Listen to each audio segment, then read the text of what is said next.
ॐ नमो भगवते वासुदेवाय।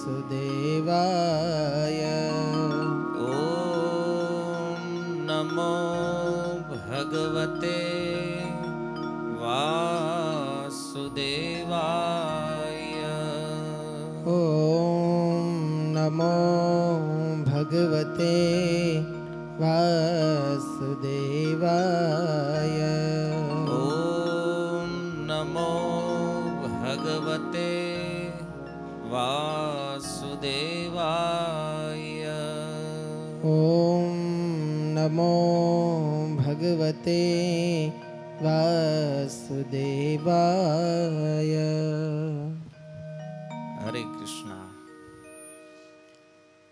स्वागतम उपस्थित सर्व श्रोतागण वैष्णवजन एवं महानुभावों। આજે શ્રીમદ ભાગવત સત્સંગ અર્થે આપણે સૌ અહીંયા ઉપસ્થિત થયા છીએ. પૂર્વમાં થોડું હરિનામ સંકીર્તન, જે કીર્તન દ્વારા મનને પ્રારંભિક રૂપમાં થોડું શાંત અવસ્થામાં લાવવા માટે નામ સંકીર્તન છે. કારણ કે અલગ અલગ પ્રકારના સ્થાનમાંથી અલગ અલગ પ્રકારના કાર્યોથી આપણે સૌ અહીંયા ઉપસ્થિત થયા છીએ. સ્વાભાવિક આપણું મન અલગ અલગ વિષયોમાં રમતું હોય અને આ જીવનમાં બહુ ઓછો અવસર મળે છે કે જ્યારે સત્સંગ આપણને પ્રાપ્ત થાય. તો રામચરિત માનસની અંદર ગોસ્વામી તુલસીદાસજી કહે છે કે બિનુ સત્સંગ વિવેક ન હોય, રામ કૃપા બિનુ સુલભ ન સોઈ. જ્યાં સુધી કોઈ વ્યક્તિ સત્સંગનો આશ્રય નહીં લે ત્યાં સુધી એની અંદર વિવેક પ્રાપ્ત નહીં થાય. વિવેકની પ્રાપ્તિ શું છે? વિવેકનો અર્થ છે વિવેચનાત્મક બુદ્ધિ, જેના દ્વારા કોઈ વ્યક્તિ જડ વસ્તુ અને ચેતન વસ્તુ વચ્ચેના તફાવતને સમજી શકે અને એની સાથે વ્યવહાર કેવી રીતે કરવો, આની જે સમજ છે એને વિવેક બુદ્ધિ કહે છે. અને આ વિવેક મળે ક્યાંથી? તો કે જે બિનુ સત્સંગ વિવેક ન હોય. સત્સંગ વગર આ વિવેકની પ્રાપ્તિ થાય નહીં. છે રામ કૃપા બિનુ સુલભ ન સોઈ.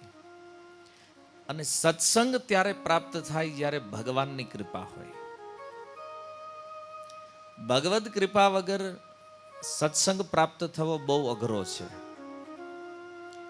ઘણીવાર આપણા મનમાં એવો ભાવ થાય કે ભાઈ સત્સંગ ક્યાં અઘરું છે, તો ક્યાંય પણ થતા હોય જઈને બેસી જાઓ. પણ આપણે નહીં બેસી શકીએ, કારણ કે બેઠા હોય તો કંઈક કામ યાદ આવે છે અચાનક, તો એમ થાય કે હાલો ને આવી કામ પતાવતા આવી પહેલા પછી વાત. અથવા તો નિદ્રા ઊંઘ આવે, કારણ કે રસ ન હોય, પ્રવૃત્તિઓમાં ક્યારેય લાગ્યા ન હોય, તો નિદ્રા આવે તો એમ થાય કે વાંધો નહીં, સત્સંગમાં તો બેઠા હતા પણ એ સત્સંગનો આપણને કોઈ વિશેષ લાભ પ્રાપ્ત થતો નથી. તો સત્સંગ મળી પણ જાય પણ એ સત્સંગ આપણી અંદર જાય એના માટે બહુ સાવધાની જરૂરી છે. કારણ કે ખાલી આવીને બેસવાથી કોઈ લાભ થાય એવું જરૂરી નથી. આવીને તો આપણે અહીં બેઠા પણ આપણું ધ્યાન જ ન હોય તો હાલો ઊંઘ નથી આવી, આપણને કોઈ કામ યાદ નથી આવ્યું, આપણે ક્યાંય જવાનું નથી, પણ ધ્યાન ન હોય તો સત્સંગ અંદર જાય નહીં. એટલા માટે વિશેષ રૂપથી જ્યારે કોઈ કથાનો પ્રારંભ થાય ત્યારે વક્તાઓ એક વિષય કહેતા હોય, સાવધાન તનયા શૃણો, સાવધાનીથી સાંભળો. અને આ સાવધાની શું છે? ધ્યાનપૂર્વક શ્રવણ કરવું તો લાભ પ્રાપ્ત થશે, નહીતર તો પછી આવ્યું ને ગયું. એમાંય તમે જો હજારો હજારો કથાઓ લોકોએ સાંભળી લીધી છે, હજી એમાં કોઈ પરિવર્તન ન હોય. કારણ કે એ કથામાં તો બેઠા, પણ કથા એનામાં બેહવી જોઈએ ને. મહત્વનું તો એ છે. તો બહુ સુંદર વાત તુલસીદાસજીએ લખ્યું છે કે બિનુ સત્સંગ વિવેક ન હોય, સત્સંગ વગર વિવેક નથી, અને રામ કૃપા બિનુ સુલભ ન સોય. જો ભગવાનની કૃપા ન હોય તો સત્સંગ પ્રાપ્ત થતો નથી. તો સાધુ સંગતિ જીવનમાં મળે, આનો ફાયદો શું છે? તો બે સાધુ જ્યારે મળે, અથવા એક સાધુ છે અને એક સામાન્ય વ્યક્તિ છે, આ બંનેનું જ્યારે મિલન થાય તો આમાં વિશેષ રૂપથી હરિકથાનો પ્રારંભ થાય. તમે જો બે સાધુ મળે તો શું કરે છે? કથયંતશ્ચ મામ નિત્યમ તુષ્યંતી ચ રમંતી છે. ગીતામાં ભગવાન કહે છે, નિત્ય મારી કથાઓ કહેતા રહે છે, એમાં જ સંતુષ્ટ રહે છે, એમાં જ રમણ કરે છે. કથયંતશ્ચ મામ નિત્યમ, નિત્ય કથાઓમાં રહે છે. તુષ્યંતી, એમાં એની સંતુષ્ટિ છે. ચ રમંતી, એમાં રમણ કરે છે. અને જ્યારે કોઈ સાધુ હોય અને સામે સામાન્ય વ્યક્તિ હોય તો આ બંનેના સંવાદમાં પણ હરિકથા છે. કારણ કે સામાન્ય વ્યક્તિ જ્યારે જિજ્ઞાસા કરે, કંઈ જાણવાની ઈચ્છા કરે, તો એના ઉત્તરમાં સાધુ હરિકથા કરે છે, ભગવત કથા કરે છે, ભગવત કથાઓનું ગુણગાન કરે છે. જેનું ફળ ઈ છે કે આનાથી વિવેક જાગૃત થાય છે. આ સત્સંગ છે. મનુષ્ય જીવનનું સૌથી શ્રેષ્ઠ કાર્ય છે સત્સંગ કરવો. શા માટે? કારણ કે આપણા જીવનમાં એવી અનેક ઘટનાઓ બને છે, એવા ઘણા પ્રશ્નો આવે છે આપણા જીવનમાં જે આપણે ક્યારેય વિચાર્યા નથી હોતા, જેની આપણે ક્યારેય અપેક્ષા નથી રાખી હોતી. આવું આપણા જીવનમાં બને. અને એ સમયે એક જ પ્રશ્ન મનમાં થાય, આવું કેમ? તમે વિચારો, એક કોમન પ્રશ્ન છે બધા લોકોનો કે આ સંસારમાં જે સારા લોકો છે એની હારે ખરાબ કેમ થાય? અને જે ખરાબ દેખાય છે એ જલસા કરતા હોય, આવું દેખાય છે. જે ધર્મના માર્ગે ચાલતા હોય, નીતિના માર્ગે ચાલતા હોય, તો એના જીવનમાં લાગે કે કષ્ટમાં છે, દુઃખમાં છે. અને અનીતિના માર્ગ ઉપર ચાલવા વાળા લોકો જે છે એ સુખી લાગે છે. આ વાત બરાબર છે મારી? આવું દેખાય દુનિયામાં. તો આપણા મનમાં એ પ્રશ્ન થયો, આવું કેમ? આનું કારણ શું છે? અચ્છા, ક્યારેક આપણા મનની અંદર એવો પ્રશ્ન થાય કે ભાઈ મારે દુઃખ નથી જોતું. કોઈ વ્યક્તિ દુઃખ ચાહે છે? કોઈની ડિમાન્ડ છે દુઃખ આવે? નથી ચાહતા. જે વસ્તુની ઈચ્છા જ નથી એ આવે છે. કારણ શું છે? આ સંસારમાં કોઈ દુઃખ નથી ચાહતું, છતાં બધાને આવે છે. અને બધા સુખને ચાહે છે, છતાં મળતું કોઈને નથી. આ વાત તમને થોડીક અઘરી લાગશે કે ભાઈ સુખ બધા ચાહે છે ને કોઈને નથી મળતું, કોઈને નથી મળતું. કારણ કે આપણે પૂછીએ ડેફિનેશન, સુખની વ્યાખ્યા શું છે? કોઈ વ્યક્તિ એમ કે હું સુખી છું, મતલબ સુખી કોને કહેવાય? તમને કોઈ પ્રશ્ન કરે ભાઈ સુખી કોણ? અને આપણે બધાય તે સુખી થવાની ઈચ્છા રાખીએ છીએ, તો એક સિમ્પલ પ્રશ્ન છે, સુખ કોને કહેવાય? તમે વિચાર કર્યો સુખના વિષયમાં? શું માનો છો? અચ્છા, બહુ ધન હોવું એ સુખ છે? નથી. શરીર બહુ સારું હોય એ સુખ છે? શરીરનું સ્વાસ્થ્ય સુખ છે? કે સમાજની અંદર આપણું બહુ મોટું નામ હોવું એ સુખ છે? આપણી પાસે બહુ જ્ઞાન હોવું એ સુખ છે? આ બધા જે મટીરિયલ એચિવમેન્ટ છે એને આપણે સુખ માનતા હોઈએ. તો મારો પ્રશ્ન એ છે, તમે માનો છો કે આ સુખ છે? યસ યા નો?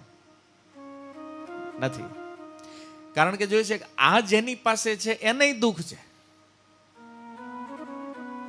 અચ્છા, આપણને એવું લાગે કે ભાઈ બહુ હાયર એજ્યુકેશન લેશું તો આપણે સુખી થશું. તો સૌથી વધારે આત્મહત્યા તો વિદ્યાર્થીઓ કરે છે, સ્ટુડન્ટ કરે છે કે નહીં? ઓકે, આપણી પાસે જો વિષય હોય કે બહુ ધન હોવું એનાથી સુખની પ્રાપ્તિ થાય, તો આત્મહત્યા કરવા વાળાની અંદર મોટા ભાગના લોકો ધનીઓ છે. જેની પાસે બહુ સારું બેંક બેલેન્સ છે એ જ મરી જાય છે. આપણે એવું માનતા હોય બહુ નામચીન વ્યક્તિઓ જે છે એ જો સુખી હોય તો એક્ટરો આત્મહત્યા કરે છે. બહુ ફેમસ હતા ને એક્ટરો, મૃત્યુ તો એનું એ મરી જાય છે લટકીને, આત્મહત્યાઓ કરે છે. સુખ છે શું? અને આપણી ડિમાન્ડ સુખી થવાની છે ને, તો આપણને પહેલા એ ખબર હોવી જોઈએ ને સુખ છે શું. તો હવે મને એ તમે કહો, તમે સુખ શેને માનો છો?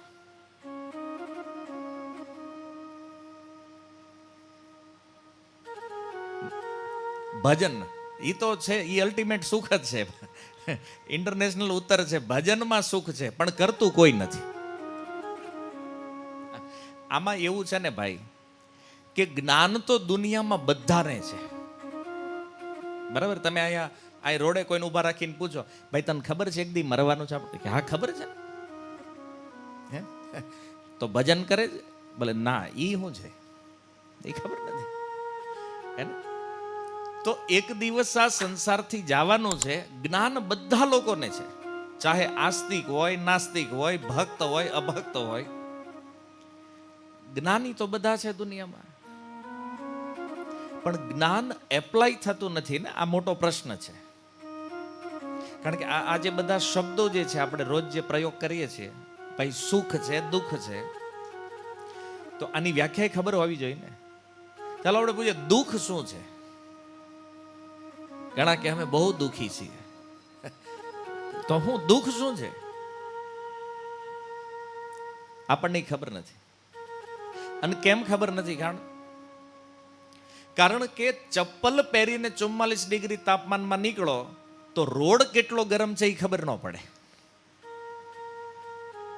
પણ જ્યારે ચપ્પલ ન હોય ને આપણી પાસે અને આપણે રોડ ઉપર હાલ્યા હોય તો ખબર પડે દુઃખ શું છે.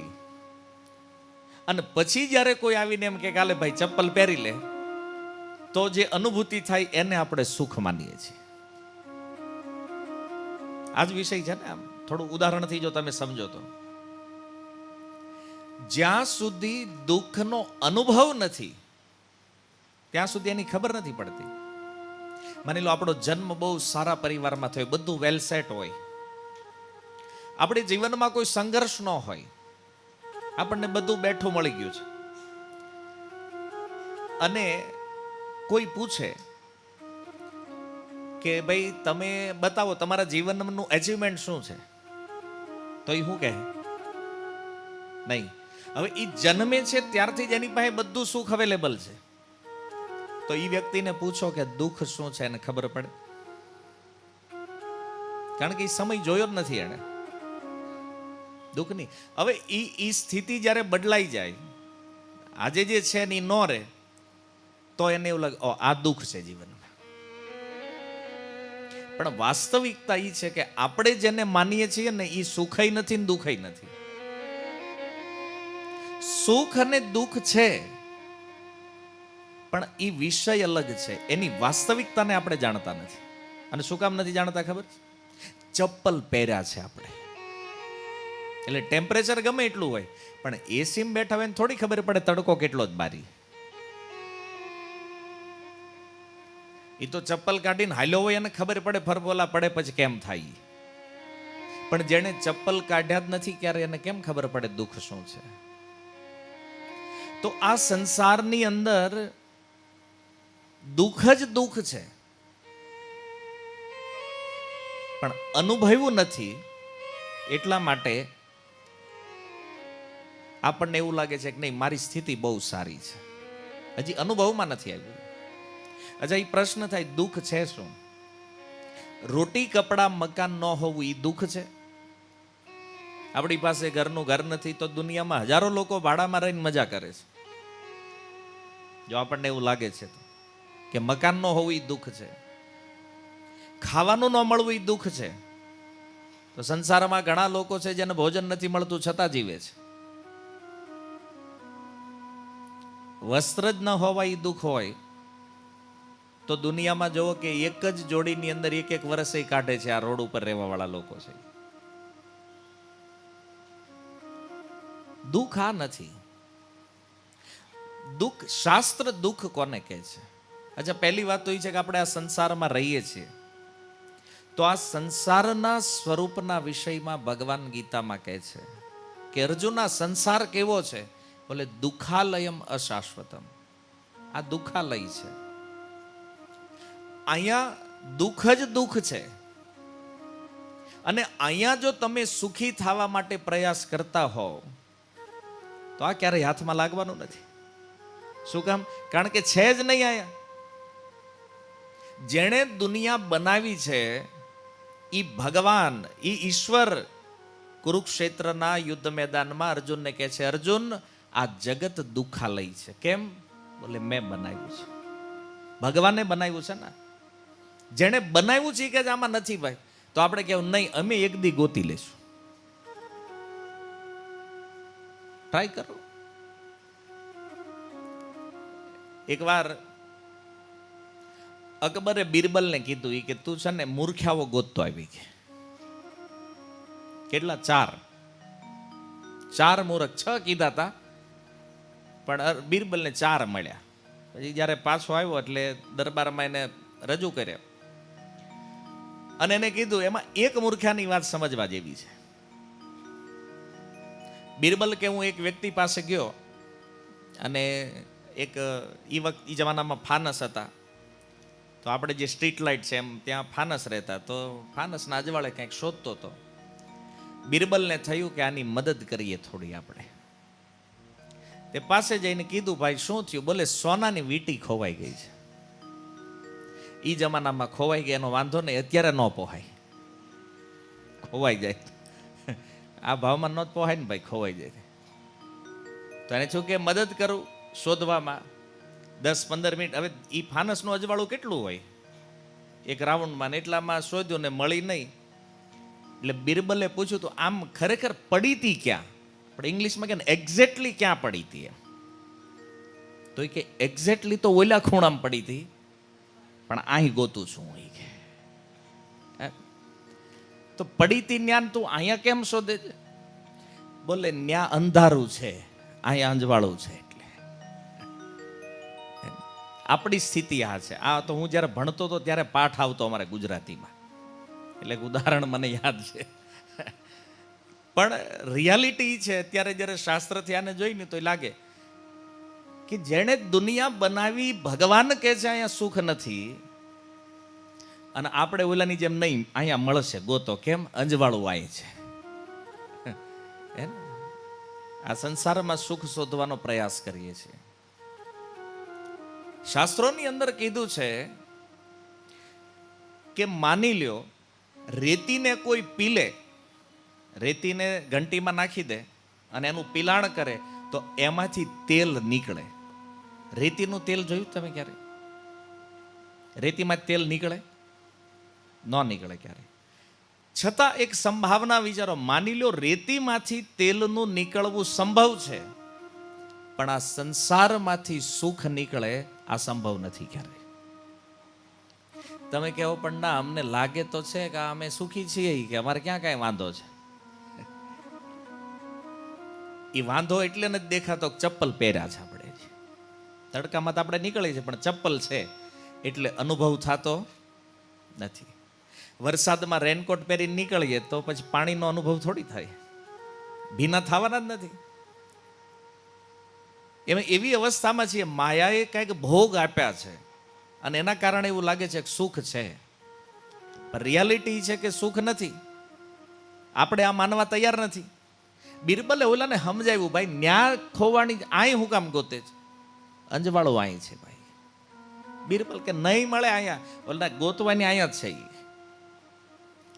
બિરબલને થયું આને પકડીને લઈ જવા જેવો છારે, ચાર લઈ જાવ, એમાં એક હતો એને લઈ ગયા. આ દશા આપણી છે. માયા બતાવે છે અહીંયા સુખ છે. માયાનો અર્થ છે, માનો અર્થ છે જે નથી, યા માને જે છે, જે નથી છતાં જે છે એવું બતાવે, આનું નામ માયા છે. સંસારમાં સુખ છે નહીં, પણ સુખ બતાવે. શેમાં? બોલે બંગલામાં સુખ છે, ગાડીમાં સુખ છે, કપડામાં સુખ છે, મોબાઈલમાં સુખ છે. આ બધામાં સુખ દેખાડે, સુખ છે નહીં. અને આ બધી વસ્તુ મળી જાય, માનો તમારા જીવનનો ટાર્ગેટ હોય, તમારું ડ્રીમ હોય કે ભાઈ બહુ મોટો વિશાળ બંગલો બનાવવો છે, અને બનાવી નાખ્યો તમે. એ મકાનની અંદર રહેવા ગયા, આનું સુખ કેટલા દિવસ ટકે છે? તમે નવા મકાનમાં ગયા, એક્સપિરિયન્સ કર્યો છે આનો કે આવું કાંઈ નથી ધ્યાનમાં લીધું? હું થોડુંક નજીકનું ઉદાહરણ આપું. મોબાઈલ જે અત્યારે આપણી સૌથી નિકટ છે, આપણે નવો મોબાઈલ લાવ્યા હોય, એનો આનંદ કેટલા દિવસ રહે? 2 દિવસ. હે, ત્રીજા દિવસથી બધું કોમન થઈ જાય, અને પછી તો ઘાય થાય ને પડે ને બધું થાય ત્યારે. અને પહેલા દિવસે લાવે ને પડે તો શું થાય? અને 6 મહિના પછી પડે તો આપણું રિએક્શન શું હોય એની ઉપર? કેમ? કોઈ પણ વસ્તુ જ્યારે પ્રાપ્ત થાય 2 થી 3 દિવસ જ એનો આનંદ હોય. અને આ રિયાલિટી છે. હરેક વસ્તુમાં ચેક કરો. જે કપડાં બહુ ગમે છે, આજ પહેર્યા બહુ આનંદ આવે છે, 1 વર્ષ પછી જોવાય ગમતા નથી. કપડાં ઈના ઈ છે, હવે એ સુખ નથી આપતા. કોઈક પહેરવાનું કે ને તો એમ થાય કે 2 નાખીએ આપણે. કેટલી વાર પહેરવાના છે નહીં થાય છે ને, સુખ નથી આવતું. કોઈ વસ્તુ સુખ આપી શકે એમ નથી, છતાં આપણે એમાં સુખ શોધીએ છીએ. અને હજી સુધી સંસારનો ટ્રેક રેકોર્ડ એવું કહે છે મળ્યું નથી. ઘણા કે ના અમને તો મળી ગયું છે. મળી ગયું તો હવે વિચારો ટકશે કેટલા દિવસ?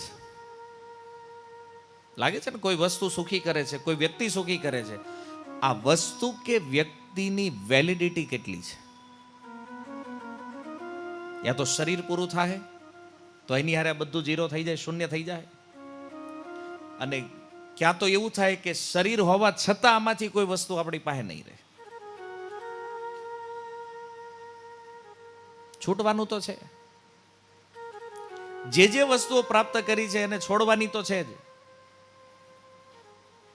ચાહે આપણે છોડી દઈએ તોય ભલે, નકર કોઈક બીજા છોડાવી દે. અને કોઈ નહીં છોડાવે તો છેલ્લે કાળ તો મૃત્યુ તો છોડાવવાનું છે. દુઃખ લાગે નથી એનું કોઈ દુઃખ નથી, પણ જ્યારે મળે અને પછી વયું જાય ને એમાં દુઃખ વધારે લાગે છે.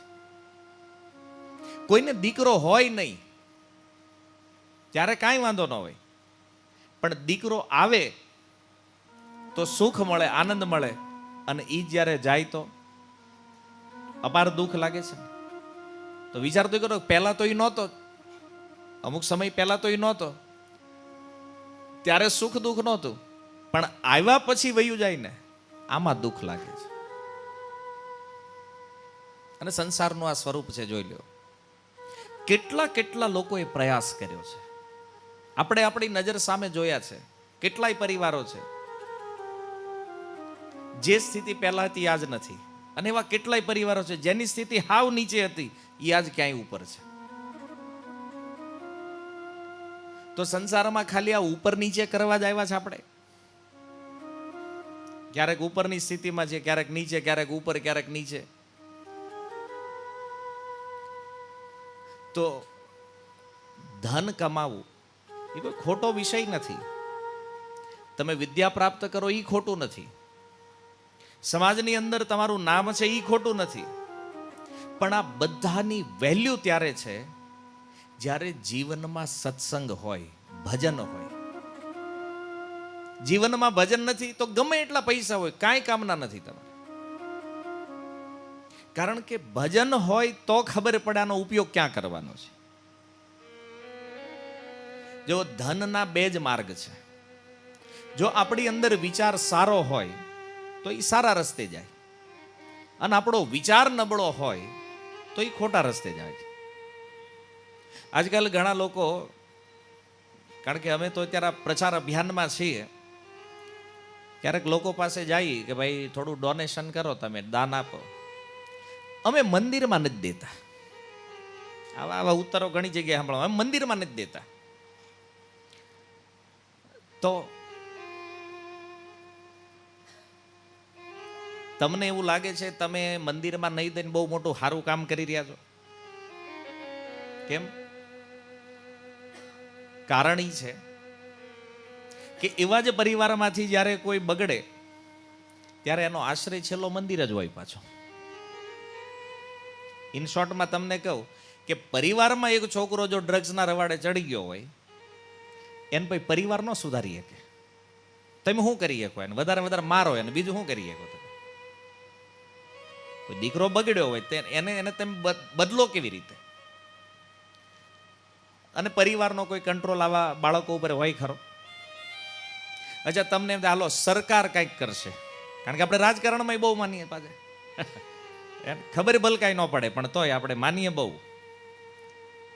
તો બાલો સરકાર પાસેથી ભાઈ અમારો છોકરો આ ડ્રગ્સના વ્યસનમાં લાગી ગયો છે, તમે કંઈક કરો. સરકાર શું કરશે? ઓન રેકોર્ડ હું કહું છું કે 8મા 10મા ધોરણમાં ભણતા બાળકોને ખબર છે ડ્રગ્સ ક્યાં મળે, સરકારને નથી ખબર ક્યાં મળે છે. તમને આશ્ચર્ય નથી લાગતું? બાળકોને મળી જાય છે, પોલીસને ખબર નથી, સરકારને ખબર નથી ક્યાં મળે છે. તમે એની ઉપર અપેક્ષા રાખો છો કે એ બચાવશે? આમાં તમારી કાંઈ હેલ્પ કરી શકે છે? તો પરિવારે હેલ્પ નથી કરતું, સરકારે હેલ્પ નથી કરતી. ત્યારે આવા બાળકો પાસે પણ ખાલી બે ઓપ્શન છે. જો સ્પિરિચ્યુઅલ પ્લેટફોર્મ મળશે તો એની ચેતનામાં પરિવર્તન થશે,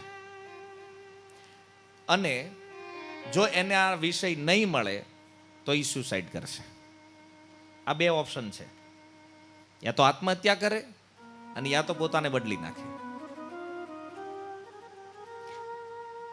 તો આવું પરિવર્તન કેવલ આધ્યાત્મિક પ્લેટફોર્મ સિવાય ક્યાંય સંભવ નથી. આ સત્સંગ જે છે ને, ઘણા લોકોને આની જરૂર શું છે? વચ્ચે તો એવાય લોકો હાલ્યા હતા, કથાઓની શું જરૂર છે, સત્સંગની શું જરૂર, આ ટાઈમ વેસ્ટ છે, આમાં પૈસાનો બગાડ થાય છે. અરે ભાઈ, તમારી આવવાવાળી પેઢીઓનું ઇન્વેસ્ટમેન્ટ છે આ ટાઈમ વેસ્ટ. જેને લાગતું હોય ને તમારા દીકરા બગડે ને ત્યારે મળજો અમને પછી, કારણ કે એ તો ઘરે ઘા ન હોય ત્યાં સુધી તો સલાહ તો બધા આપી દે કે ગમે ને. ઘરે આવે તો ખબર પડે કે ભાઈ તમારા દીકરો ત્યાં બીડી પીવા માંડ્યો છે. અને એક બીડી આપણે ન છોડાવી ગયો ને આપણા દીકરાની, ત્યારે આપણને આપણી વેલ્યુ ખબર પડે કે આપણે શું છીએ. આપણાથી આપણો એક છોકરો ન બદલે.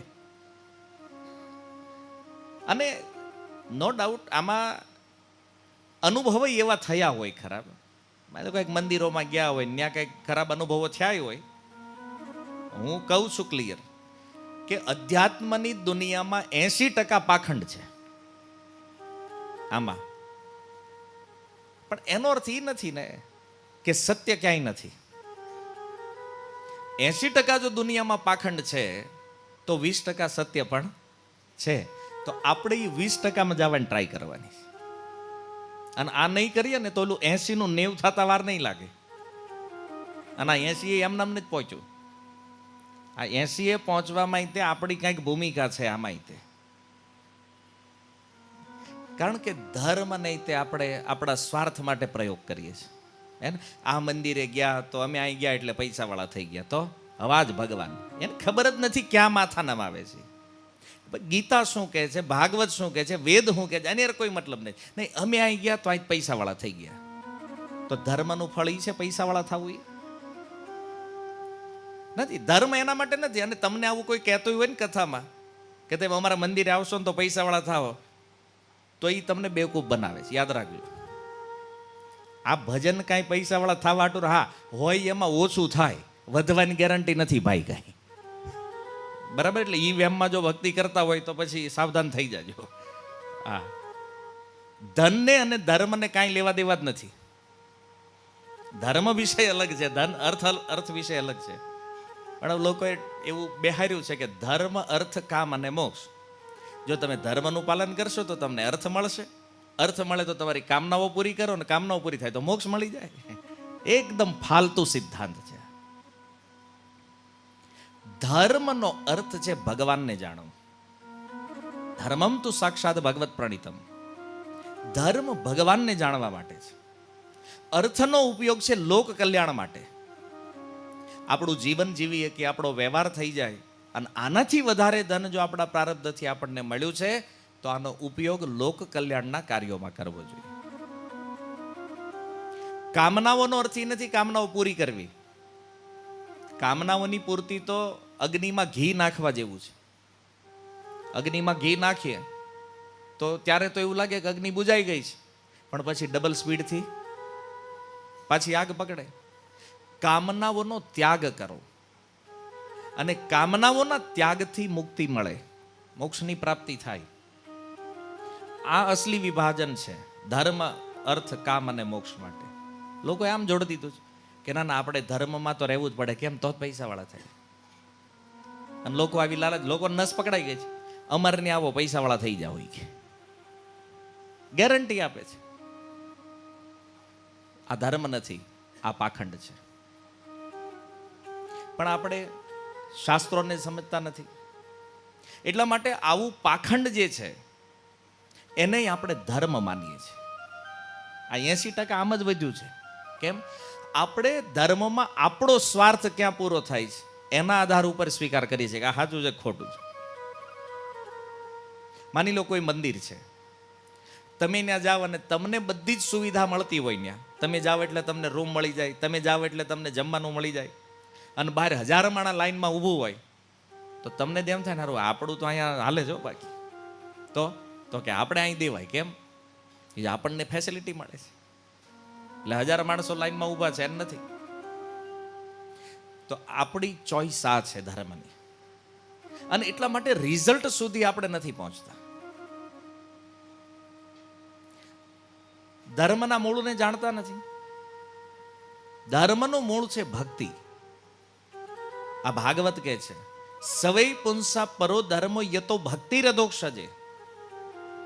ધર્મનું ફળ છે ભગવાનમાં ભક્તિ થાય, ભગવાનનું ભજન થાય. અને આપણે માનીએ છીએ ધર્મનું ફળ અર્થ છે. તો લોકો જાણે છે કે ભાઈ આને બેવકૂફ કેવી રીતે બનાવવાના છે, અને આવી પ્રવૃત્તિઓ ચાલે છે. તો વાત આપણે એ કરતા હતા કે ક્યાંય પણ કોઈ વ્યક્તિ યદી ગેરમાર્ગ ઉપર ગયો છે, આની ચેતનાનું પરિવર્તન કેવલ અને કેવલ ધર્મ કરી શકે. અને આના લાઈવ ઉદાહરણ છે. અમારી પાસે અનેક એવા યુથ છે, છોકરાઓ ડ્રગ્સમાં લાગેલા હતા, આજે ચાય નથી પીતા. આ સત્સંગમાં આવ્યા ને પછી આટલું પરિવર્તન એનામાં છે. કેટલાય બાળકો એવા છે જેણે આત્મહત્યાના પ્રયાસોય કરી લીધા છે, પણ અત્યારે સત્સંગના કારણે હવે જીવનનો ઉદ્દેશ્ય ખબર છે કે આ જીવન શા માટે મળ્યું છે, આ નથી કરતા. તો આ વસ્તુ બચાવે છે, અને એના માટેની આ પ્રવૃત્તિઓ છે. તો આપણને એવું લાગે કે ના આ બધું પાખંડ તો હાલે જ છે ને આમાં ક્યાં આપણે હવે. પણ જો આપણે 4-5 જગ્યાએ છેતરાણા હોય ને તો એ સાચી જગ્યા શોધવાનું આપણે બંધ નથી કરતા. તમે 4 ડોક્ટર પાસે છેતરાણા હોવ તો તમે 5મો ડોક્ટર શોધવાનું બંધ નથી કરતા. જ્યાં સુધી સાચા ડોક્ટર નહીં મળે ત્યાં સુધી આપણે શોધ ચાલુ રાખીએ છીએ. એમ સત્ય જ્યાં સુધી નહીં પકડાય ત્યાં સુધી આપણે આપણું સંશોધન ચાલુ રાખવું પડશે. આ ત્યાં સુધી ભલે આપણને લોકો નાસ્તિક કે કાંઈ વાંધો નહીં, નાસ્તિકનું ટાઇટલ સારું છે, પાખંડી થવા કરતા નાસ્તિક રહેવું સારું છે. કારણ કે નાસ્તિક વ્યક્તિને ક્યારેક આસ્તિક બનાવી શકાય. બોલો પાખંડી છે ને એને તમે કાંઈ ન કરી શકો. કારણ કે એને તો એકવાર કીધું કે ના અમે માન્યું એ જ ઓકે છે, બરાબર છે. આપણે કેટલા ગીતામાં આ કે ભગવાન ઈ ભલે કે, ભાગવતમાં સુખદેવજી કે ઈ ભલે કે, અમારા મનમાં જે આવ્યું એ જ ઓકે છે. તો આને નહીં બદલી શકાય. આપણે એક કહેવત છે ને, સૂતો હોય એને જગાડાય. એને હુવાનું નાટક કરે એને કેમ જગાડવા? એને નક્કી જ કર્યું કે આપણે ઉઠવાનું જ નથી, એને તમે ગમે એમ હલાવો પાણી ના, એ ન હલે. કેમ? એ નક્કી કરીને જ હૂતો જ આપણે ઉઠવાનું નથી.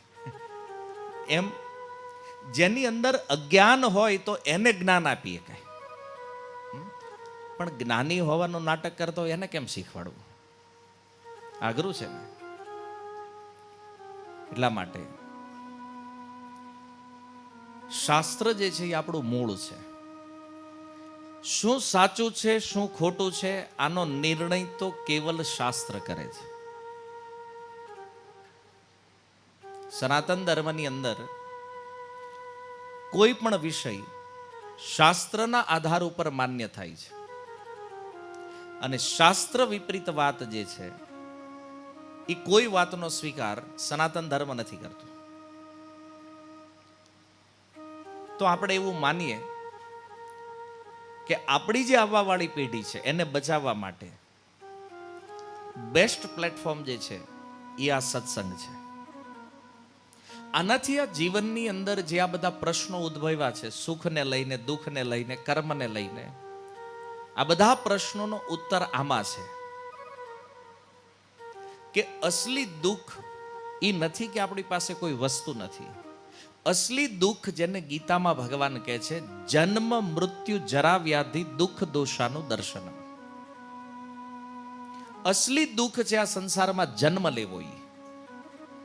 બીજું દુઃખ કીધું જરા, જન્મ લઈને જીવ ધીરે ધીરે વૃદ્ધિ પામે. એ વૃદ્ધિ પામવાની જે અવસ્થા છે એને જરા અવસ્થા કહે છે. વ્યાધિ, ચિંતા અને રોગ એને શાસ્ત્ર વ્યાધિ કહે છે. અને ચોથું છે મૃત્યુ. આ અસલી દુઃખ છે, અને આમાંથી કઈ રીતે બહાર નીકળવાનું એના માટે આપણને મનુષ્ય બનાવવામાં આવ્યા છે. 84 લાખ શરીરો છે. આ તો તમે સાંભળ્યું છે ને, બહુ કોમન વિષય છે. એમાં ઉપનિષદો કહે છે જલજા નવ લક્ષાણી, 9 લાખ પ્રકારના શરીરો પાણીમાં રહેવા વાળા છે. સ્થાવરે લક્ષ વિશંતિ, 20 લાખ વનસ્પતિઓ છે. કૃમિ રુદ્ર સંખ્યા કહ, 11 લાખ જીવ જંતુઓ છે. 30 લક્ષાણી પશવ, 30 લાખ પશુઓ છે. 10 લાખ પક્ષીઓ છે. અને ચતુર્લક્ષાણી માનવ, 4 લાખ પ્રકારના મનુષ્યો છે. હવે આ ચારેયનો સરવાળો કરો ને એટલે 84 લાખ થાય. તો આ 84 લાખ શરીર જે છે એમાંથી શ્રેષ્ઠતમ શરીર જે છે એ મનુષ્ય છે. કેમ? આ એક શરીર એવું છે જ્યાં આપણી પાસે અવસર છે, આપણી પાસે ચાન્સ છે કે આપણે જાણી શકીએ કે આ જન્મ મૃત્યુ જરા વ્યાધિમાંથી નીકળવું હોય, આ પ્રોબ્લેમનું સોલ્યુશન લેવું હોય તો શું કરવું જોઈએ. બાકી પશુઓ ક્યારેય આ વિષયમાં વિચાર નહીં કરે. એમાં આવો સત્સંગ ન હોય કે ભાઈ હાલો આપણે તો ભાઈ કૂતરાના શરીરમાં છીએ અને રોડે રખડી છે, તો આપણે કાંઈક પ્રગતિ કરવી જોઈએ ભેગા થઈ. એમાં તો આવું કાંઈ છે નહીં. મનુષ્ય જીવનમાં આ બધા પ્રશ્નો થાય, સુખના વિષયમાં, દુઃખના વિષયમાં, પ્રારબ્ધના વિષયમાં. અને આવા બધા પ્રશ્નો આપણી અંદર આવતા હોય ને ક્યારેક પછી એવું થાય કે યોગ્ય ઉત્તર ન મળે આપણે જવા દઈએ, પછી ભાઈ દુનિયામાં આમ જ હાલતું હોય બધું. એટલે આવી રીતે આપણા સ્વજનોમાં કોઈનું મૃત્યુ થાય તો સ્વાભાવિક છે કે વિચાર તો આવે છે ને મનમાં, કે આપણે આ સંસારમાં આવ્યા છીએ તો એક દિવસ જવાનું તો આપણે છે. પણ હવે આ બધાની વચ્ચે મૂળ વિષય ઈ છે કે આ તો કોઈ નથી ચાહતું. હાલો, જન્મ જરા ને વ્યાધિના વિષયમાં આપણે એટલું નથી જાણતા, પણ મૃત્યુનો તો અનુભવ છે ને. મૃત્યુ કોઈનું થાય છે ત્યારે દુઃખય લાગે છે, થોડો ભય લાગે છે. કેમ? આપણે જવાનું છે. તો મનમાં એ વિચાર તો આવે ને કે આ મૃત્યુ આવે છે, ભાઈ અમે ચાહતા નથી. કોણ મરવા ચાહે છે?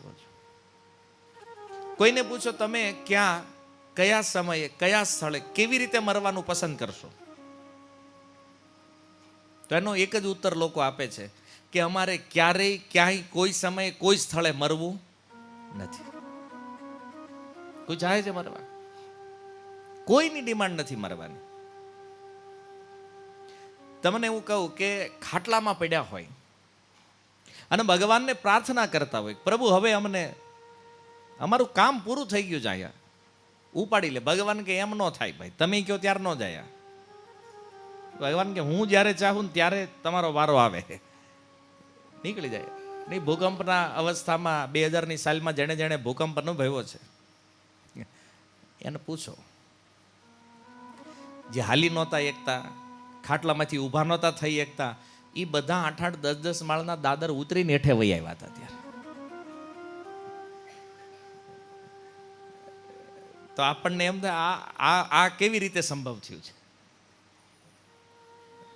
હું તો બહુ નાનો હતો ત્યારે, 3જા ધોરણમાં, પણ એ ભૂકંપના એ વખતે વિચાર કર્યો ત્યારે ખબર પડી કે આ ભય છે, મૃત્યુનો ભય છે. જે ખાટલામાં પ્રાર્થના કરતા ને અમને લઈ લ્યો, એ પહેલા ઉતરી ગયા હેઠા. તમારે જવું તો હું તો રહેવાય ને એમના. બિલ્ડિંગ પડી જાત તો તમે ઉકલી જાત, તમારી ઈચ્છા ભગવાન પૂરી કરે. ઘરવાળા કહેતા એટલે માડી ક્યાં, દાદા ક્યાં? હતા કે અમે અહીંયા છવી તમારી વાહે, તમતાર ટેન્શન લ્યો. આવી ગયા હતા. આ એકદમ આ લાઈવ ઘટનાઓ છે. આનો અર્થ શું છે કે આ સંસારની અંદર સૌથી મોટો ભય જે છે એ મૃત્યુનો ભય છે. મરવાના નામથી લોકો ડરે છે. મૃત્યુની ચર્ચા હાલતી હોય ને તો આ ગઢા લોકો તો એમ જ કહી દે, બીજી વાત કરો કે આનો અશુભ ગણાય. ગમે એટલી વાતો ફેરવી નાખો, આવવાનું તો આ કન્ફર્મ છે. દુનિયામાં તમે કાંઈ માનો કે ન માનો, પણ મૃત્યુને તો માનવું પડે. આ સનાતન સત્ય છે. એટલા માટે પરીક્ષિત મહારાજનો એ પ્રશ્ન છે ભાગવતની અંદર કે સુખદેવ ગોસ્વામી બધા કિમ કર્તવ્યમ મ્રિયમાણસ્ય, જે મૃત્યુથી સર્વથા નિકટ છે આવા વ્યક્તિઓએ શું કરવું જોઈએ? તો એનો ઉત્તર આપતા પણ સુખદેવજી કહે છે એણે સત્સંગ કરવો જોઈએ.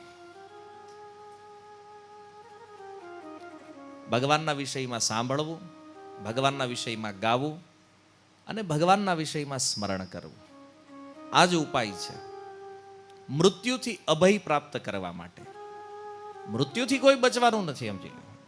કારણ કે એ તો ગીતામાં પહેલા ભગવાને કહી દીધું, 2જા અધ્યાયના 27 નંબર શ્લોકમાં કે અર્જુન જાતસ્ય હિ ધ્રુવોર મૃત્યુ ધ્રુવમ જન્મ મૃતસ્ય છે. હે અર્જુન, આ સંસારમાં જેણે જન્મ લીધો છે એનું મૃત્યુ નિશ્ચિત છે, અને જેનું મૃત્યુ છે એનો પાછો જન્મ પણ નિશ્ચિત છે. આજે આપણે જોઈએ તો ઘણા લોકો કે અમે પુનર્જન્મમાં નથી માનતા. તો અહીં હેરાન તમે એમનામ થાવ છો? શું લાગે તમને? પુનર્જન્મ જો ન હોય તો પછી આ દુનિયામાં જેનો જન્મ થાય એ બધાને એક જ હરખો માલ મળવો જોઈએ કે ભાઈ જે જન્મે એને 1-1 કરોડ જ આવવા જોઈએ ભાગમાં બધા. પછી ઉપર નીચે જે કરે, પણ જન્મે ત્યારે હરખું હોવું જોઈએ. આજે માની લો 3 બાળકો, એક બહુ રિચેસ્ટ પરિવારમાં જન્મ લે, એક મિડલ ક્લાસ ફેમિલીમાં આવે ને એક લોઅર પુઅર ફેમિલીમાં છે, તો આ 3 બાળકો એક જ સમય, એક સેકન્ડ, માઇક્રો સેકન્ડનો ફરક નથી આના જન્મમાં. તો આ 3ના જન્મની અસમાનતા શું બતાવે છે?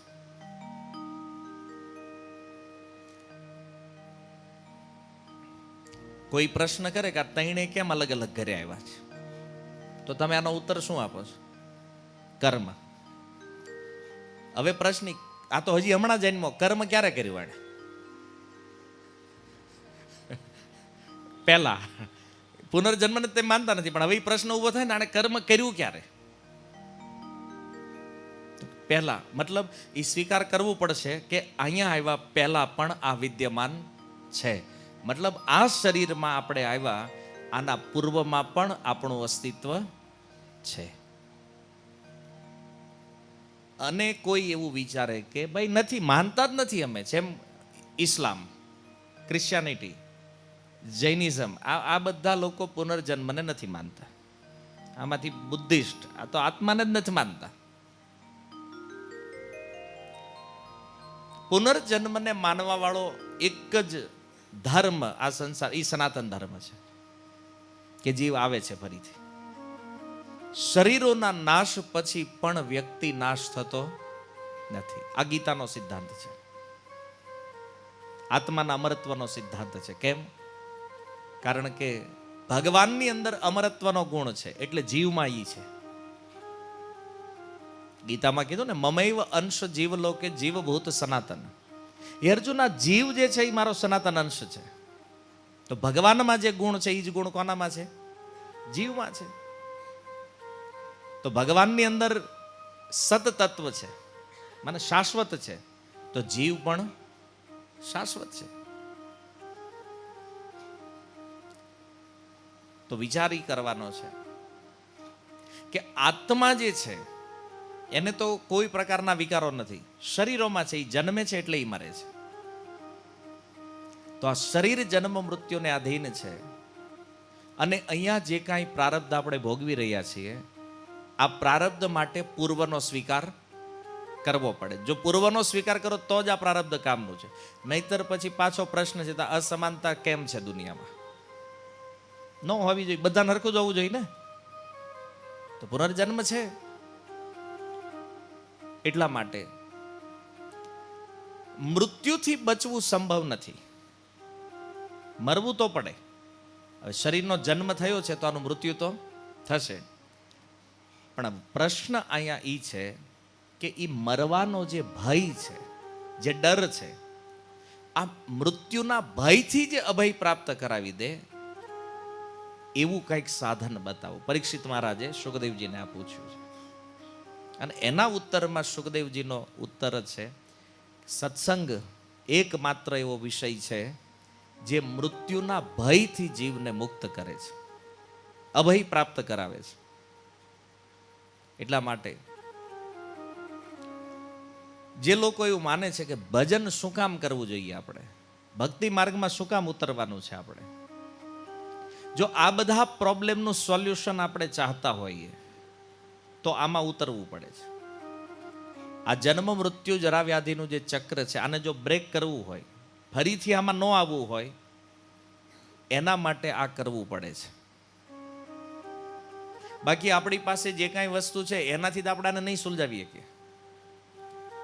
આપણે આપણા ધનથી મૃત્યુને નહીં સુલઝાવી શકીએ. આપણે આપણા એજ્યુકેશનથી મૃત્યુને નહીં સુલઝાવી શકીએ. આપણે આપણા યશથી આ મૃત્યુને નહીં સુલઝાવી શકીએ. માંડ માંડ હું તમને અહીંયા બેહારું છું, બરાબર? અને એમાં આવું વચ્ચે વચ્ચે જો ડિસ્ટર્બન્સ થાય તો વળી પાછું કાંઈ ખબર, એક તો આપણને પાછું યાદ અમથું નથી રહેતું. આ એક વિચિત્ર વસ્તુ છે. ઘણી વાર કે એ આ પ્રભુજી સત્સંગ તો કથાની બધી વાત પણ યાદ નથી રહેતો અમને. 20 વર્ષ પહેલા કોઈએ ગાળ દીધી હોય એ તો આપણે નથી ભૂલ્યા આજ સુધી. તો આપણી યાદ શક્તિ તે જ છે એમ. પણ હમણાં સત્સંગમાં હું કીધું એ હમણાં બહાર જઈને જો ડિસ્કશન કરો તો એ તો ખબર નહીં. વાત તો બહુ સારી કરતા હતા પણ એ કે હવે હું કીધું એ બહુ ખબર નથી એમ. આપણું આવું છે બધું. એટલે થોડુંક સાવધાન રાખવા પડે છે, સમજ્યા? અભ્યાસ નથી ને આ બધું સાંભળવાનો. એટલે શરૂમાં થોડુંક બોરિંગ લાગે. પહેલી વાર આવ્યા હોય ને એના માટે તો એવું લાગે કે ભાઈ આ પૂરું થાય તો આપણે નીકળી આવે. અને એમાં બિચારા જે વચમાં બેસી ગયા હોય ને એમ તકલીફ વધારે થાય. તારું ખોટું આડપા બેહાઈ ગયું કે હવે આમાં ઊભું થવાય નહીં વચમાં, અને આ કાંઈ પલ્લે પડતું નથી, આ શરીર ને આત્મા ને આ બધું. આ રસ હોય તો એને બહુ વાંધો ન આવે. નકર ક્યારેક વ્યવહારમાં ખાલી આવ્યા હોય ને તો આ થોડુંક મુશ્કેલ થઈ જાય સત્સંગમાં તે. કારણ કે બધા જ આત્મકલ્યાણ કરવા આવ્યો એવું તો ન હોય ને એમાં. ઘણા વ્યવહારે આવ્યા હોય કે ભાઈ આને ત્યાં જાવ નકર આપણે ત્યાં આ નહીં આવે પાછા. આ દુનિયામાં વ્યવહાર જે છે ને આણે આપણી પથારી ફેરવી નાખી છે. હકીકત કહી છે આ વ્યવહાર જ. આ ઘણા જે ભજનમાં નથી લાગ્યા ને એનું કારણ અહીંયા વ્યવહાર જ છે. બીજા વ્યવહાર કરવા જિંદગી ક્યાં નીકળી ગઈ ખબર જ ન રહે. કે આ કંઈક ભજન કરવા આવ્યા હતા અને કંઈક બીજું કરીને વયા ગયા. તમે એક વિચાર કરો, તમે જીવનભર બહુ મહેનત કરી, બહુ ધન કમાણા બધું ભેગું કરી લીધું, પછી મરી ગયા. તો હવે વિચાર કરો કે આપણે આવ્યા શું કામ? ખાલી ભેગું કરવા આવ્યા. હે કે માનો કે આ દુનિયામાં પૈસા વેરાયેલા પડ્યા હતા, મતલબ ક્યાંક અમેરિકામાં હતા, યુરોપમાં હતા, અહીંયા ત્યાં, પણ ત્યાંથી ખાલી ભેગા કરીને એકાઉન્ટ ભરવા જ આવ્યા હતા આપણે. ખાલી કોઈ કે ભાઈ આપણે 500 કરોડ રેડ્યા, પણ બસ એ 500 કરોડ ભેગા કરવા આવ્યા હતા, પછી વાપરી તો ગયા નહીં, કારણ કે ટાઈમ ન હોય ને, પછી તો ઉકલી ગયા. શું લાગે આ જીવન કઈ જીવન છે? તને આપણીમાં મેં જો કેટલી મહેનત કરી, પણ આવી મહેનત ખરેખર આ સાંભળવામાં કડવું છે, પણ રિયાલિટી છે કે આવી મહેનતની આ દુનિયામાં કોઈ વેલ્યુ જ નથી. હાલો તમે એવું માનતા હોય કે ના ના એ તો તમે કહો છો ને અમે કેટલી મહેનત કરી તો અમને ખબર છે. મહેનત કરીને હવે હું મૃત્યુ આવવાનું છે તો કન્ફર્મ છે. આ 500 કરોડથી તમે શું કરી શકો એ કહો. યમરાજજીને કહો નામ આપો તો થોડાક ટ્રાન્સફર કરાવીએ. એમાં આપણે એમાં તો આંગળીયું હાલતું નથી. યમરાજના નામનું આંગળીયું જ નથી ક્યાંય. મૃત્યુ સમય આ ધન શું કામ કરીએ? કઈ ઘણા કે નાના રળવું તો પડે, પૈસા તો જોઈએ, કે બીમાર થયા હોય કોણ બિલ ભરે દવાખાનાના? અરે તમારી પાસે ગમે એટલા બિલ ભરવાના પૈસા હોય ને, ભગવાન ન ચાહે ને ત્યારે નીકળી જ જવું પડે. આમાં 1 રૂપિયાનું તમે કાંઈ ન કરી શકો. અને આયુષ્ય જો લખ્યું છે તો 1 રૂપિયો ન હોય ને તો કોઈ તમને મારી શકે નહીં. આ સત્ય છે. જેટલું જલ્દી સમજી લઈએ એટલું વધારે સારું છે. ના જાજાને એ જ ચિંતા છે, સારું દવાખાનું આવશે જ કરશું હું? તો ખાલી દવાખાનાના બિલ ભરવા આવ્યા જ આપણે અહીંયા. આ જીવન એટલે મળ્યું.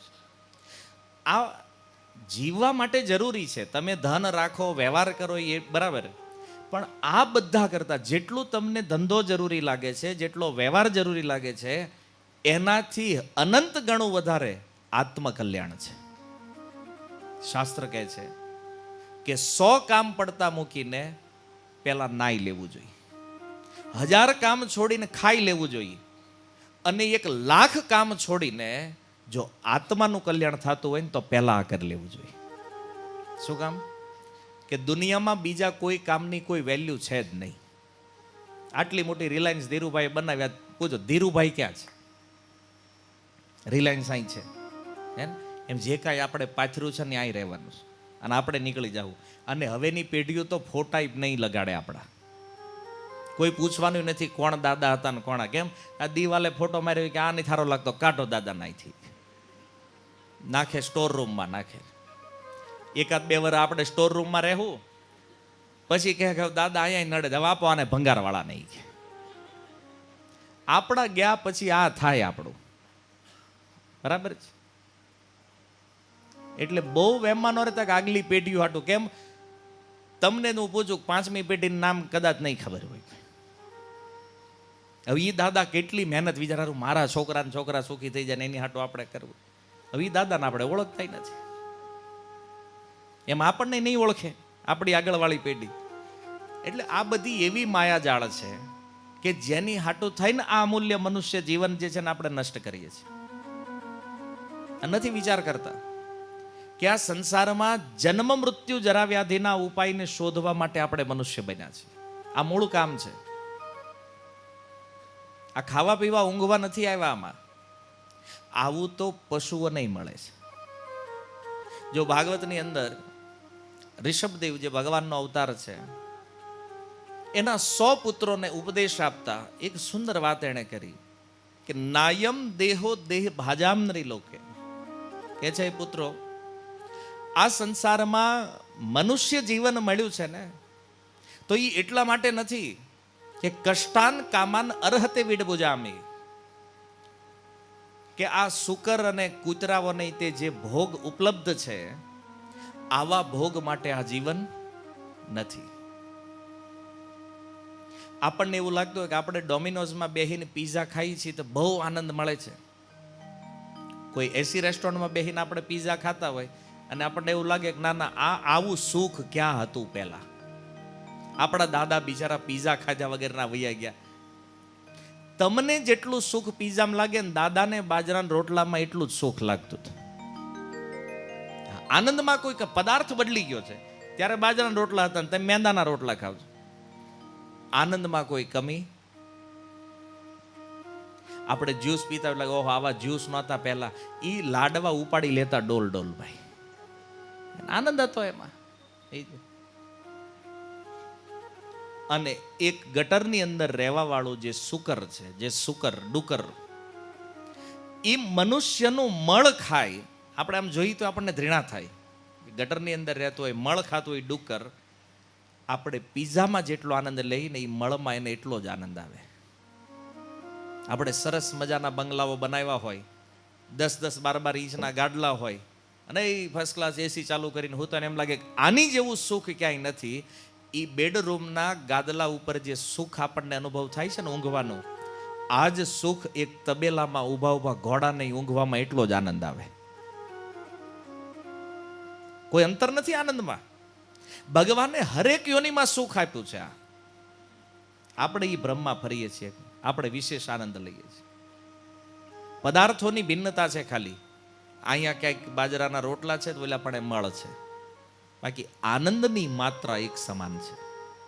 શરીર ચાહે કોઈ પણ હોય. ઋષભદેવ કહે છે કે કૂતરા અને ડુક્કરને પણ જે ઉપલબ્ધ છે ને, આ વિષય ભોગો માટે આ જીવનમાં નથી આવ્યા આપણે.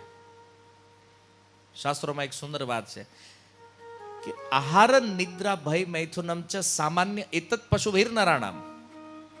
આ ખાવું, ઊંઘવું, ભયથી રક્ષા કરે અને મૈથુન, આ 4 વસ્તુ તો પશુઓને પણ ઉપલબ્ધ છે. પશુ યાદ કરે છે જે આપણે કરીએ છીએ. કોઈને પૂછો ધંધો શું કામ કરતા? ખાવા હાટું. ખાવું શું કામ? કે જીવવા હાટું. જીવવું શું કામ? કે ધંધો કરવા. આ છે ને સર્કલ કે આની બહાર છે બીજું કાંઈ?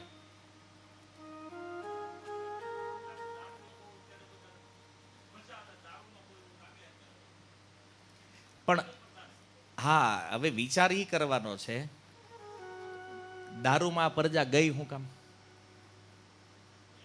કારણ તો શોધવું પડશે ને. માની લો કોઈ પ્રોબ્લેમ છે, તમને કોઈ રોગ થયો છે, તો તમે રિપોર્ટ શું કામ કરો? એનું કારણ શોધવા માટે ને, કે આ આવ્યું કેમ.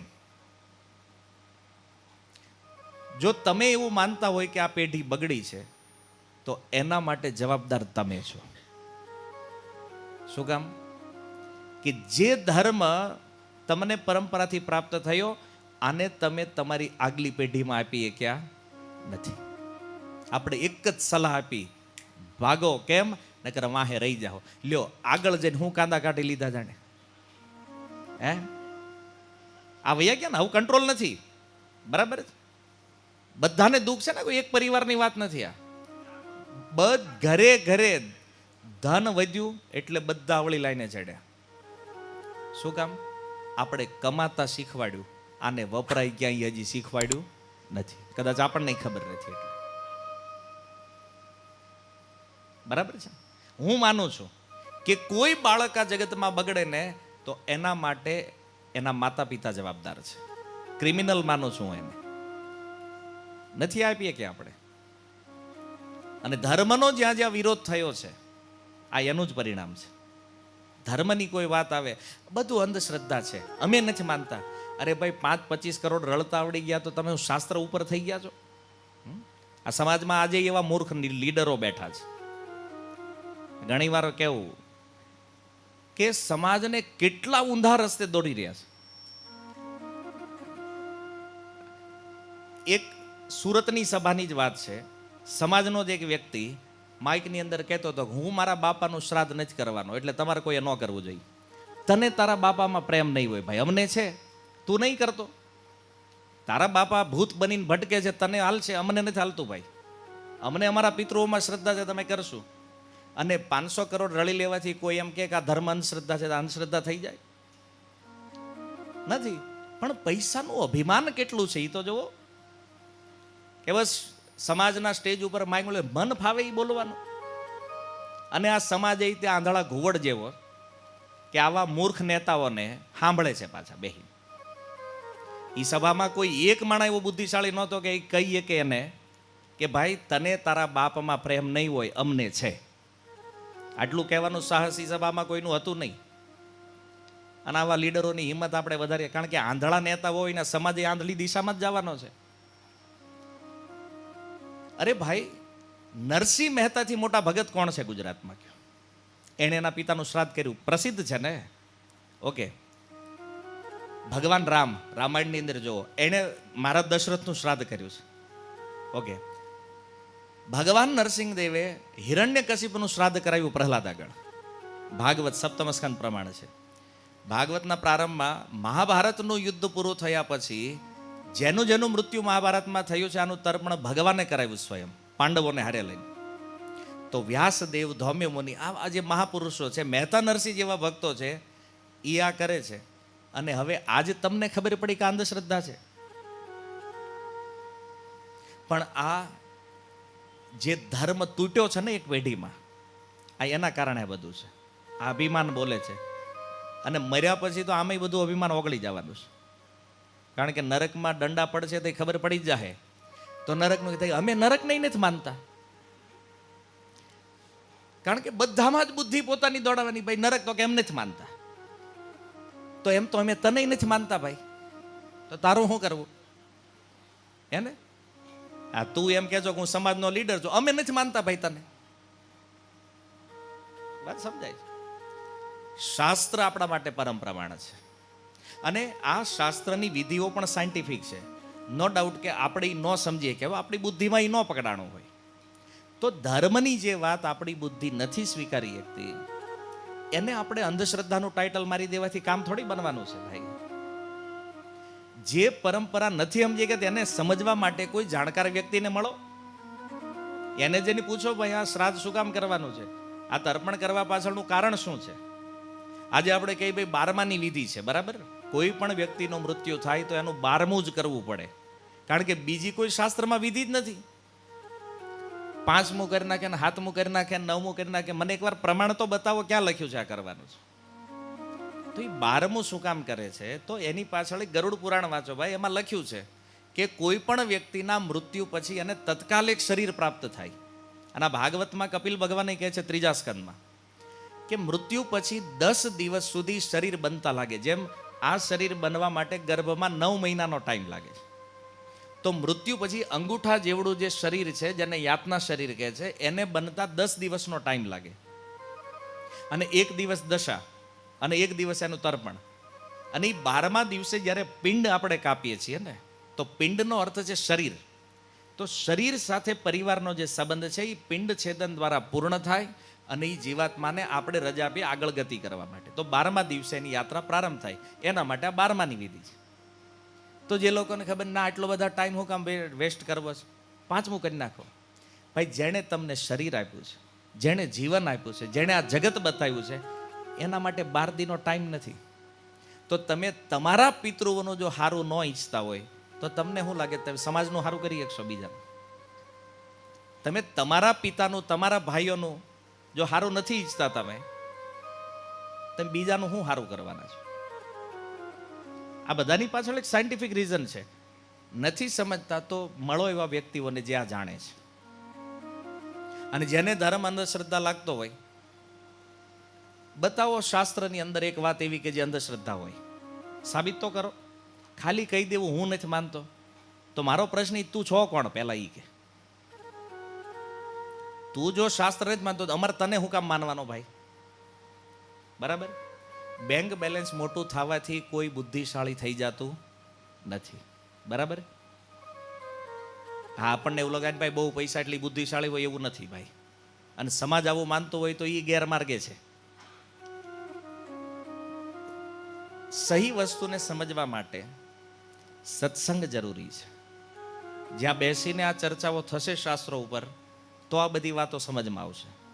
નહીંતર ઊંધા રસ્તે લઈ જવાવાળા લોકો બેઠા છે. અને હું એક સંભાવના તમને બતાવું. માની લો કે આપણે આ મૃત્યુ પછી જે કાંઈ કરીએ છીએ, હવે એને મળે છે કે નથી મળતું એમાં આપણી શ્રદ્ધા હોય ન હોય એ બધું છોડો. આપણા એ પિતા છે, આપણા સ્વજન છે, તો એના માટે પ્રેમથી આપણે કાંઈ કરીએ કે ન કરીએ કે આપણો પ્રેમ લાગણી વ્યક્ત કરવા માટે થાય કે નહીં? તો આટલો તો ભાવ હોય કે નહીં સ્વજનમાં? અને જો આ ન હોય તો એનો મતલબ એ થયો કે તમે ખાલી સ્વાર્થ માટે સગા બન્યા છો એના. એ છે કે બીજું કાંઈ છે? જે પિતાએ આ શરીર આપ્યું છે એના પ્રત્યે કોઈ લાગણી નથી, એના પ્રત્યે કોઈ ભાવ નથી, તો હગા બાપની જે સેવા ન કરી શકે એ સમાજ નહીં કરે, ક્યારેય ન કરી શકે. એટલે પ્રભુપાદ વારંવાર એમના પુસ્તકોમાં લખે કે જ્યાં સુધી નેતાઓ આંધળા છે ત્યાં સુધી આ સમાજમાં કોઈનો ઉદ્ધાર થાય નહીં. આજે આ સમાજની અંદર જુઓ તમે, મંદિરો માટે એટલો વિરોધ છે. મારો પ્રશ્ન એ છે કે હાલો મંદિરોમાં કાંઈ બી સાચું ખોટું થતું હોય, હું એગ્રી છું, હું એ નથી કહેતો કે બધું 100% ક્લિયર છે. આપણે સત્ય હારે જ હાલવું છે. મંદિરોમાંય ગોટાળાઓ હાલે છે, બરાબર. મને તમે એ કહો કે તમે બહુ દાન ઉઘરાવીને હોસ્પિટલો ભેગી કરી, આ હોસ્પિટલમાં કરપ્શન નથી? આ સમાજની જે હોસ્પિટલો એમાં કરપ્શન છે કે નથી? છે. બહુ ભણાવ્યા પછી કોઈ વ્યક્તિને તમે આઈએએસ કે આઈપીએસ બનાવ્યા, આઈએએસ કે આઈપીએસ બન્યા પછી લોકો કરપ્શન કરે છે કે નથી કરતા? તો એજ્યુકેશનથી તમે સીટ તો એને આપી દીધી, પણ તમે એના ચરિત્રને સુધારીએ ક્યાં? આ ચરિત્ર જે છે ને એ ધર્મ બનાવે છે. વાત સમજમાં આવે? કોઈને ડોક્ટર તો બનાવી દીધો ભણીને, પણ એ ડોક્ટર જ કોઈને મારીને જો પૈસા કમાય, આ ધંધા થાય છે કે નહીં? કોવિડમાં જોઈ લીધા છે ને બિલ કેટલા છે. નહોતું આવડતું એણે લાખોના બિલ પકડાઈ દીધા છે. તો આ ડોક્ટર છે કે રાક્ષસ છે? જે કહેતા હતા ને ડોક્ટર ભગવાન છે, કોરોના પછી દેખાતા જ નથી. કેમ? કારણ કે ભગવાને બિલ આપ્યા ને જ્યારે, બધી ભગવત્તા નીકળી ગઈ. વાત સમજાય? તો આટલું જો એ ભણ્યો છે તો ભણતરની હારે એ ચરિત્ર કેમ નથી કે કોઈને દુખી કરીને મારે પૈસા કેવી રીતે લેવા? એટલા મોટા પોસ્ટ ઉપર બેઠેલા એ લોકો કરપ્શન શું કામ કરે છે? કારણ કે તમે એજ્યુકેશનથી એને પોસ્ટ તો આપી દો, પણ એની અંદર નીતિ ચરિત્ર આ ક્યાંથી લાવશો? આ ધર્મ આપે છે. અને માની લો કોઈ ધર્મવાન વ્યક્તિ જો એ સ્ટેજ ઉપર ગયો હોય, કોઈ ધાર્મિક વ્યક્તિ જો ડોક્ટર બન્યો હોય તો એ પાપ કરતા પહેલા 100 વાર વિચાર કરે. આ ન કરાય, કારણ કે એ કર્મના સિદ્ધાંતને જાણે છે. આજે મેં જે પાપ કર્યું છે કાલે મારે ભોગવવાનું છે, એ નહીં કરે. આજે દુનિયામાં એવા ડોક્ટરો છે જે 1 રૂપિયો લીધા વગર એ લોકોનો ઈલાજ કરે છે. આપણે એવું નથી કહેતા કે બધું, પણ સારી વસ્તુને તમે કેવી રીતે સમાજમાં લાવી શકો? તો એનું મૂળ ધર્મ છે. બાકી ડોક્ટરો જે ધર્મમાં નથી માનતા એ બનવાના છે, જે ધર્મને માને છે એ બનવાના છે, પણ બંનેમાં ફરક આ રહેવાનો છે. અને પછી આપણે જ કહેશું જો આ ભ્રષ્ટાચારીઓ થઈ ગયા છે. કેમ? ધર્મ નથી. એટલે કોઈ પણ વસ્તુ ધર્મ વગર કેવી છે? 0. ધર્મ છે ને એકડો છે. તો કોઈ પણ ગુણ જે છે એની આગળ જ્યારે 1 લાગે, મતલબ ધર્મ જોડાશે તો એની વેલ્યુ છે. જો એમાં ધર્મ નથી, બાકી બધા ગુણ હોય તો એ બધા 0 છે. એટલા માટે સારું ચરિત્ર નિર્માણ કરવું હોય, સારા લોકો તૈયાર કરવા હોય તો એના જીવનમાં ધર્મ જરૂરી છે. આ પરંપરાઓનું વહન આપણે નથી કરતા, આપણું સૌથી મોટું દુર્ભાગ્ય છે. કારણ કે પરંપરાઓને જાણતા નથી. અને આવા કોઈક નેતાઓ આવે ને આ તો બધું અંધશ્રદ્ધા છે, ટાઈમ પાસ, આ નહીં કરો, અને આપણે એની વાતમાં આવી જાય. કોઈની વાત, કોઈના માર્ગદર્શન પ્રમાણે આપણે હાલવાની જરૂર નથી. શાસ્ત્ર કહે છે એ પ્રમાણે ચાલો, એ પ્રમાણે કરો. જીવનમાં સુખ અને આનંદ બે આનાથી પ્રાપ્ત થશે. અને આપણે જો હંમેશા એવો વિચાર કરતા રહેશું, આ સાચું, પેલું સાચું, ઓલાએ કીધું, આમ કીધું, આમાં જિંદગી નીકળી જાય ભાઈ. સીધું સનાતન ધર્મના સનાતન શાસ્ત્રો ખોલો, જાતે વાંચો, સમજવા માંડો એટલે ખબર પડે છે આ વ્યાસપીઠ ઉપર બેહીને કેટલા સાચું બોલે ને કેટલા ખોટું બોલે છે. આપણે જ કોઈ દી ગીતાના પાના ખોલ્યા નથી ને પછી એમ કે ઓઈલો બરાબર નથી ને ઓઈલો નથી. પહેલા તમે શું કર્યું છે એ પહેલા નક્કી કરો. કારણ કે આંગળી ઉઠાવવાની હોય ને આપણે આગળ હોય પાછા. કામ કરવાનું હોય તો એ આપણને ન ફાવે. ગીતાનું પૂઠું કોઈ દી ખોલ્યું નથી, જેણે જોયું નથી એ ગીતા ઉપર બોલે તો આશ્ચર્ય છે ને. ગીતા વાંચતો હોય એ કાંઈક ગીતાના વિષયમાં કહેતો એ બરાબર છે, પણ જેણે શાસ્ત્ર ખોલ્યું જ નથી ને એમ કે ના ના આવું હોવું જોઈએ, ના ન હોવું જોઈએ. ઘણા એવા ડાયા લોકો હોય, ના ના આમ આમ જ હાલે. કે કેમ થાય કે અમે આવું શીખ્યા છીએ પહેલેથી, પણ તમને કોઈક ઊંધું શીખવાડી ગયું છે ભાઈ, સીધું શીખવું પડે ને. એટલે ઘણું આવું બધું ધીરે ધીરે આપણું પતન થયું છે. એનું કારણ શું છે કે આપણી જે એક પેઢી, કઈ પેઢી, જે અડધી ગામડે રહીને અડધી શહેરમાં રહીને આનું જીવન બરબાદ થઈ ગયું બિચારા. અડધા ઓલપા હતા, ગામડે કાંઈ હતું નહીં, પછી એને મોકલ્યા શહેરમાં અને એક જ મહેનત કરજો ભાઈ કે રહી જાઓ વાહે ન કર. અને આને આ કરવામાં આ ધર્મ જે પેઢી દર પેઢી આપણને પ્રાપ્ત થયો હતો, આ ઈ કડી તૂટી. એનું પરિણામ આ પેઢીમાં દેખાણું. આપણને શિક્ષા એ મળી હતી ને ઘરેથી નીકળ્યા સૌરાષ્ટ્રથી ત્યારે, કે ભાઈ અડધો ખાઈને રહેજો પણ અનીતિ કરતા. આજ ઉઠવાવાળા આપણા છે બધા કે બીજા કોઈ છે? આ શું કામ થયું? આપણે અજ્ઞાનમાંથી જ્ઞાન લેતા શીખ્યા છે. માનો એક જણ ઉઠી ગયો તો એવી, હવે આને કોઈએ કાંઈ કર્યું નથી તો આપણે યા કરાય. આપણે એ શીખવાનું હતું કે આ ધંધો જીવનમાં ક્યારેય કરાય નહીં, નીતિથી જે મળે એમાં હાલશું, વાંધો નહીં, આ ન કરાય. પણ આપણે શિક્ષા શું લીધી? ના, આણે આ કર્યું તો આને કોઈ કાંઈ કર્યું નહીં તો આપણે આમાં હાલો. આ બ્રહ્મા નો રહ્યો. તમે અહીંયા પોલીસને બેવકૂફ બનાવી શકો, તમે અહીંની સરકારને બેવકૂફ બનાવી શકો, પણ પ્રકૃતિ આનો દંડ નિશ્ચિત આપશે, એ નહીં છોડે. પણ આવું જ્યારે કહી દો, ના હવે તમને હું ખબર પ્રભુજી આ ઉઠી ગઈ જુઓ જલસા કરે છે કે, પણ એ જલસા એટલે કરે છે કે એને જે દેવાના છે ને બીજાને એટલા થયા નથી એની પાસે હજી પૂરા. માનો 50 કરોડ લઈને કોઈક ઉઠી ગયો હોય, પણ હવે એ 50 એની પાસે જ્યારે સ્ટોકમાં થાય ત્યારે એના કોઈક લઈને વયો જાય પાછો, પણ 50 થવા જ જોઈએ ને. ત્યાં સુધી તેમ દેખાય કે આ જલસા જ કરે છે. સમજે? એટલે એ લેવલ તો આવવા જોઈએ એનું, કે એનો કર્મ ભોગવે એવું લેવલ તો થવું જોઈએ કે નહીં. તો પ્રકૃતિ એ વાટે છે કે આને લેવલમાં લાવો પહેલા, તો આપણને એમ લાગે ઓ આ તો ઉઠી ગયો તોય પ્રગતિ કરે છે, કે આ જ કરાવીએ. આ અજ્ઞાનમાંથી લીધેલું જ્ઞાન છે. આ રસ્તે ને ચાલવાનું. આપણે ગીતાથી શીખવાનું છે, ભાગવતથી શીખવાનું છે. અને આજે જો આખા સમાજની અંદર આ દૂષણ વ્યાપી ગયું છે, આ ડ્રગ્સ ને દારૂ ને. આપણા સમાજની અંદર પટેલ થઈને કોઈ આ ધંધા કરે કેટલું આશ્ચર્ય છે. વર્ષો પહેલા કોઈ પટેલનું નામ આવે ને પેપરમાં તો આમ આખા સમાજને એમ થાય ઓહો પટેલ આમાં છે એમ. અને હવે ન્યૂઝપેપર વાંચો, લગભગ કાંડમાં પટેલ જ હોય બધા. મારી વાત ખોટી હોય તો એક વર્ષ પાછળના ન્યૂઝપેપર વાંચી લેજો બધા. હા, નકર આ સાંભળીને પાછા ઘણા આવશે પટેલને કેમ આમ કીધું? તમે છે ભાઈ પેપરમાં જોઈ લે તું કેમ કીધું. હે આ છે જ બધું દૂષણ. પણ આમાં કેવું છે ભાઈ, કહેવાતું કોઈ નથી કાંઈ. કાંડ બધા આપણે જ કર્યા હોય, પણ આપણને કોઈ દારૂ બધાને પીવું, પણ એમ કહો તું દારૂડિયો તો પાછળ ખોટું લાગી જાય. સમજ્યા? હા, અત્યારે સમય એવો છે કે બાડાને એમ ન કહે તું બાડો છો, એને કહેવાય એક આંખે બહુ સારું દેખાય તમને તો હાલે એવું છે. પણ નહીં, સત્ય સહન થતું નથી. આ મોટું દુર્ભાગ્ય છે. ક્યાં વિરોધ કરવાનો છે ક્યાં નથી કરવો એ ભાન નથી. અને બધાને એમ છે કે અમે બધાને નેતા બનવું છે, બધાને સમાજ ચલાવવો છે, પણ ઘર હરખા હાલતા એનો છોકરો જો બગડી જાય ને તો સુધારવાની કેપેસિટી એની નથી. આને સમાજ આંકવા છે. થાય હું પછી કયો તમે પાછા, યથા રાજા તથા પ્રજા. એ તો જેવો રાજા આવે એવી જ પ્રજા. રાજા વેપારી તો પ્રજા ચોર. સીધી વાત છે હે ને? આ બધું શાસ્ત્રોમાં છે જ. રાજા નીતિવાન છે તો જ પ્રજામાં નીતિ આવે.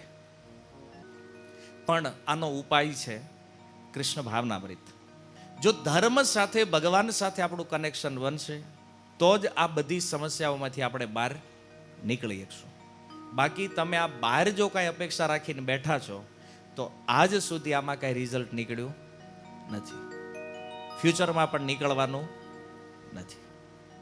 વાત સમજે? એટલા માટે જીવનમાં જરૂરી. શું કામ? જીવન જીવશું એમાં પણ સુખ આનંદથી જીવન જશે, અને મૃત્યુ પછી પણ સુખ અને આનંદ એ કેવલ ભગવાનના સંબંધે પ્રાપ્ત થાય એમ છે. બાકી ભૌતિક વસ્તુઓ માટે આ સંસારમાં અનેક પેઢીઓ આવી, અનેક રાજાઓ આ પૃથ્વી ઉપર થયા, જેણે એવો દાવો કર્યો કે આ પૃથ્વીના માલિક અમે છીએ. આજે કાળના પ્રવાહમાં ક્યાં વયા ગયા? રાજાઓના કાંઈ નામો નિશાન નથી. એક દિવસ આ સિકંદર કહેતો હું દુનિયાનો માલિક છું. સિકંદરને કોઈ ઓળખતા નથી અડધા જ. નેપોલિયન કહેતો હું રાજા છું આ દુનિયાનો. હવે એને છોડો, મોટા મોટા ચક્રવર્તી રાજાઓ આ ભારત વર્ષમાં થયા, આખી પૃથ્વી જેના નામે હતી એના આજે કોઈ અત્તા પત્તા નથી. તો આપણે આ 2 bedroom hall kitchen 3 BHK 4 BHK વાળા આપણું શું આવે ભાઈ યાર? આપણે એ જ કાળના પ્રવાહમાં જાશું જો આજ પ્રવૃત્તિ રહી આહાર નિદ્રા ભય મૈથુન તો. એટલા માટે ભલે નાનું જીવન છે, આ 60 70 80 વર્ષની આયુષ્ય છે, એમાં અડધું વયું ગયું છે. જેટલું બાકી રહ્યું છે એમાં એક લક્ષ્ય રાખો કે હવે જે જીવન છે એ આપણા આત્મકલ્યાણ માટે થોડો ટાઈમ કાઢવો છે. કલાક 2 કલાક. આપણે નથી કહેતા બધો ટાઈમ તમે ભજન કરો, બધો ટાઈમ માળા જ કરો. થોડોક ટાઈમ આપણા આત્મકલ્યાણ માટે આપણે કાઢવો છે. બાકી તો આપણું કામ પરિવાર માટે, સમાજ માટે જે હાલી તો હાલવાનું છે, આપણા વ્યવહારો હાલવાના છે, આપણા ધંધા નોકરી જે કાંઈ છે, શરીરને જીવાડવા માટે આ કામ કરવાનું એ તો થવાનું છે. પણ આત્મકલ્યાણ માટે જે જરૂરી છે એ ભજન છે, અને આ ભજન કર્યા વગર આપણું સુખ અહીંયા ક્યારેય સંભવ નથી. તમારી પાસે ખૂબ ધન છે અને જો તમે ભક્ત હો તો વિચારો તમારું જીવન કેટલું ઉત્તમ. બીજા લોકો જોશે કે આટલો મોટો ધંધો કરે ને તોય ભક્તિ કરે છે, ભજન કરે છે. તમારું જીવન ઉદાહરણ બનશે બીજા માટે. જો શાસ્ત્ર એને જ કહેતું કમાવવું ન જોઈએ, ધંધો ન કરવો જોઈએ, આવી વાત શાસ્ત્રોમાં છે જ નહીં ક્યાંય. આપણે ઊંધું જ ઉપાડી લીધું જ બધું કે ભાઈ ભક્તિ કરશું તો ખાશું શું? એ કે ત્યાં ભજન કરી ભૂખ્યા મરે. શું લાગે? આપણે હું શરૂઆતમાં આપણે કહેતો આપણા ભાઈઓને દી એમ જ કે ભજન કરશું ખાશું શું? એટલે તમારો મતલબ એનો મતલબ એ છે કે આપણે ભક્તિ કરવાનું બધું છોડી દેવાનું, જંગલમાં વહી જવાનું, એવું કાંઈ નથી ભાઈ. જે રીતે તમે જીવન જીવો છો એ જ જીવો, કાંઈ છોડવાની જરૂર નથી. ભગવાનને ખાલી જીવનમાં જોડી દો બસ. એક કમી જે આપણા જીવનમાં છે ને એ કૃષ્ણની છે. કૃષ્ણને કનેક્ટ કરો જીવનમાં તો આપણું જીવન પરિપૂર્ણ. ભગવાન વગર અધૂરું છે. અહીંયા જો કનેક્શન થઈ ગયું આપણું તો આમાં જ આપણી પૂર્ણતા છે. નવું કાંઈ કરવાનું નથી. અને કળિયુગમાં ભક્તિ કેટલી સરળ છે. ભાગવત કહે છે કે કૃતે યદ ધ્યાયતો વિષ્ણુ. કૃત માને સતયુગની અંદર ભગવાનની ભક્તિનો સાધન હતું ધ્યાન. પછી આવ્યો ત્રેતાયુગ. ત્રેતાયામ યજતો મખે. ત્રેતાયુગમાં ભજનનું સાધન હતું યજ્ઞ. અશ્વમેધ યજ્ઞ છે, વાજપેયી યજ્ઞ, એવા બધા યજ્ઞો હતા. પછી આવ્યો દ્વાપર. દ્વાપરે પરિચર્યાયામ. દ્વાપર યુગમાં ભક્તિનું સાધન થયું અર્ચન, અને કલો તદ હરિકીર્તનાદ. અને કળયુગની અંદર ખાલી ભગવાનના નામથી ભગવાનની પ્રાપ્તિ થઈ જાય. કાંઈ જ કરવાની જરૂર નથી, ખાલી ભગવાનનું નામ લેવાનું. અને કોઈ એમ કહેવાય આનોય ટાઈમ નથી તો પછી તમારું કાંઈ ન થાય. ભગવાનના નામ લેવાનો ટાઈમ ન હોય પછી આનથી સરળ તો શું હોય બીજું? જો મહેતા નરસિંહે પણ ભગવત પ્રાપ્તિ કરીને ખાલી ભગવાનનું નામ કીર્તન કર્યું છે. એણે બીજું કાંઈ યોગ તપ સાધના વાતે કાંઈ નથી કર્યું. મીરાબાઈએ ભગવત પ્રાપ્તિ કરી છે તો એણે ભગવાનના નામથી કરી છે. મહારાષ્ટ્રની અંદર તુકારામજી, નામદેવજી, જ્ઞાનદેવજી, આ બધા સંતો થયા. આ જેને જેને કળયુગમાં ભગવાન મળ્યા એને ખાલી ભગવાનના નામથી મળ્યા છે. અન્ય કોઈ સાધન કામ નહીં કરે કળયુગમાં. અને કદાચ કરે તો આપણી પાસે ટાઈમે નથી, અને ટાઈમ હોય તો આપણી પાસે એવું શરીર પણ નથી. અને આપણા શરીરની કેપેસિટી આપણે જાણીએ છીએ. હું તમને કહું કે હાલો હજી 2 કલાક આપણે આંકવાનું છે, તો તમે કહો તમે બેહો અમે જાય છીએ કે ભાઈ અમારા હાંધા દુખવા માંડ્યા જ હવે. તો આપણા શરીરો અનુકૂળ નથી. કદાચ હજી 2 કલાક તમને મારે બેહારવા હોય વધારે તો આટલું તપ આપણીથી થાય એમ ના. આ તમે 11 વાગ્યાનું કીધું તો મેં 11 વાગ્યા હાંક્યું, બાકી હું તો 10:30 જ પૂરું કરી દઉં. એનો વાંધો નહીં, તમે વસૂલ કરો એમાં, મને કોઈ ઇસ્યુ નથી. પણ કળિયુગમાં કેપેસિટી મૂળ 45 મિનિટની છે આ ફિલોસોફી સાંભળવાની, બરાબર. હવે એમાં હું કલાક 1.5 કલાક, અમે હમણાં ઋષિકેશ હતા તે બી 4-4 કલાકના સેશન હોય, પણ પછી જે હાલે બીજું શું કરીએ એમાં. ભાઈ કીધું રેકોર્ડિંગ સાંભળજો પછી, કારણ કે 4 કલાકનું તો આપણું માઇન્ડની કેપેસિટી નથી પકડવાની. પણ કહેવાનો અર્થ એ છે કે આપણું શરીર સંપન્ન નથી, અન્ય જે સાધનો છે એના માટે આપણે ઇઝીલી જે કામ કરી શકીએ એ છે ભગવાનનું નામ. આમાં કોઈ મહેનત, ખાલી જીભ હલાવવાની છે થોડી. હરે કૃષ્ણ કૃષ્ણ કૃષ્ણ હરે હરે, હરે રામ રામ રામ હરે હરે. બસ જીભને કામે લગાડવાની છે આમાં. કોઈ લાગે પણ મન નથી લાગતું, વાંધો નહીં, એને લગાડવાની જરૂર નથી. મન ન લાગે, શાસ્ત્રમાં કોઈ રિક્વાયરમેન્ટ નથી કે મન લગાવીને જ નામ લેશો તો કામ થાય. જીભ લગાવો એટલે ઓટોમેટિક આપણું નામ સંકીર્તન થશે, આપણું કામ બનવાનું છે. અને નામ જ કળિયુગમાં જીવનો ઉદ્ધાર કરી શકે એમ છે, આપણું કલ્યાણ આનાથી થાય એમ છે. તો મનુષ્ય દેહ તો આપણી પાસે છે, ભારત વર્ષમાં જન્મ છે, આપણે સનાતન હિન્દુ પરિવારમાં છીએ, કોઈ ઇસ્લામ ક્રિશ્ચનમાં નથી.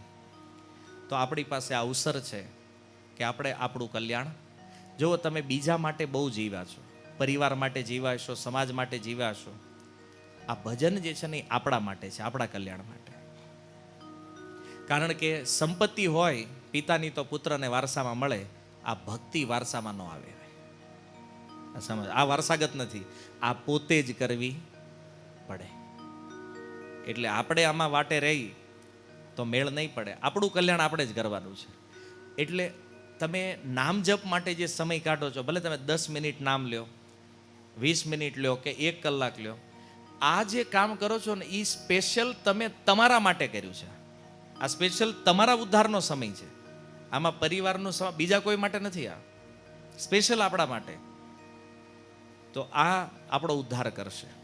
તો હરે કૃષ્ણ મહામંત્ર જે છે આ વેદોનો મંત્ર છે. અને વેદોમાં એ કીધું છે કળિયુગમાં જેણે મુક્ત થવું છે, કળિયુગના પ્રભાવથી જેને મુક્ત થવું છે, એણે હરે કૃષ્ણ મહામંત્રનો આશ્રય લેવો જોઈએ, વેદ કહે છે. બાકી તો મંત્ર એટલે બીજી જગ્યાએ મળી ગયા હોય તો આપણે એને જ મહામંત્ર માનતા હોય. એક જ મહામંત્ર છે શાસ્ત્રોમાં, એ હરે કૃષ્ણ મહામંત્ર છે, બાકી કોઈ મહામંત્ર નથી. બાકી બધા મંત્ર છે. અને એ મંત્ર માટે પણ ક્વોલિફિકેશન છે.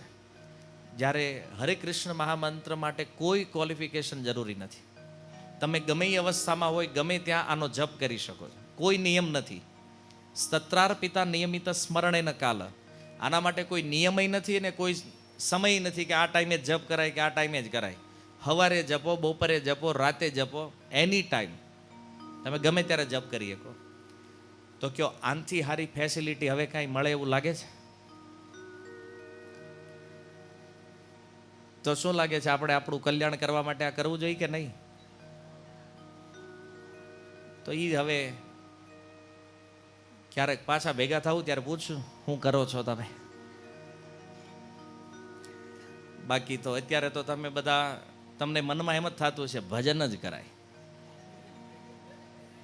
પણ તમારી માયા, આપણા પોટલા, ચિંતા, આદિ વ્યાધિ ઉપર એ ગેટે જ છે. હમણાં અહીંથી જાહો એટલે બધા હારે આવશે, એ બહાર બેઠા છે. બરાબર છે? હા. અને મુકતા જાવ તો વધારે સારું છે, નહીતર હારે તો એ આવશે જ પાછા. એ જે કાલની ચિંતાઓ, અહીંયા બેઠા છો ત્યાં સુધી એમ લાગે છે મન ફ્રી છે, પણ અહીંથી બહાર નીકળ્યા પછી સંસાર પાછો અંદર આવશે. પણ એને હંમેશા માટે દૂર રાખવો હોય તો કૃષ્ણને અંદર લેવા. જો કૃષ્ણ અંદર આવશે તો સંસાર બહાર, અને જો કૃષ્ણ બહાર તો સંસાર અંદર. Choice is your. તમે અંદર કોને રાખવા માંગો છો એ તમારી ઉપર ડિપેન્ડ છે. હે, કારણ કે આમાં પછી જોર જબરજસ્તી ન હાલે. આખી ગીતા કીધા પછી ભગવાને કીધું અર્જુનને, અર્જુન યથા ઈચ્છસી તથા કરું. મેં તને ઉપદેશ આપી દીધો, હવે તારે જે કરવું હોય એ તું કર. તો ભગવાન ફોર્સ નથી કરતા એટલે હું તમને ન કરી શકું, પણ થોડોક તો કરીશ કે જો આત્મકલ્યાણની ઈચ્છા હોય તો હરિનામ લ્યો, ભગવાનનું નામ જપો.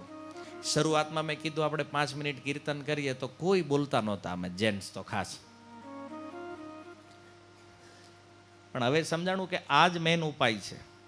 ગીતામાં કીધું ને, સ્વલ્પમ અપિયસ્ય ધર્મસ્ય ત્રાયતે મહતો ભયાદ. થોડો એવો કરેલો ધર્મ પણ મોટા મોટા ભયથી આપણી રક્ષા કરે છે. તમે આ સત્સંગમાં બેસીને હરિનામ લેશો, જે રીતે ભગવાનનું નામ બોલશો, મૃત્યુ સમયે ખબર પડશે આ નામની શું વેલ્યુ છે. અત્યારે તો આ બધું સામાન્ય લાગે આપણને કે હા ભાઈ બધા નામ લે, ચાલો આપણે લઈ લઈએ યારે. થોડુંક બોલવી તો પ્રભુજીને સારું લાગે તો હાલો બોલી નાખીએ થોડું, એ હાટું બોલશો તોય વાંધો નહીં. આમાંય આપણો લાભ છે. ગીતામાં કીધું ને, સ્વલ્પમ અપિયસ્ય, થોડો એવો કરેલો ધર્મ પણ મહતો ભયાત, મોટા ભયથી આપણી રક્ષા કરે છે. તો 10-15 મિનિટ પાછું આપણે કીર્તન કરીએ અને પછી કાર્યક્રમ વિરામ કરીએ. તો આ દુલાભાઈ જેના માટે આપણે આ સત્સંગ કાર્યક્રમ રાખ્યો છે, તો એમના આત્મકલ્યાણ અર્થે ભગવાન નામ સંકીર્તન કરી અને પછી આપણે કાર્યક્રમ વિરામ કરશું. ઓકે? હરે કૃષ્ણ કૃષ્ણ કૃષ્ણ હરે હરે, હરે રામ રામ રામ હરે હરે.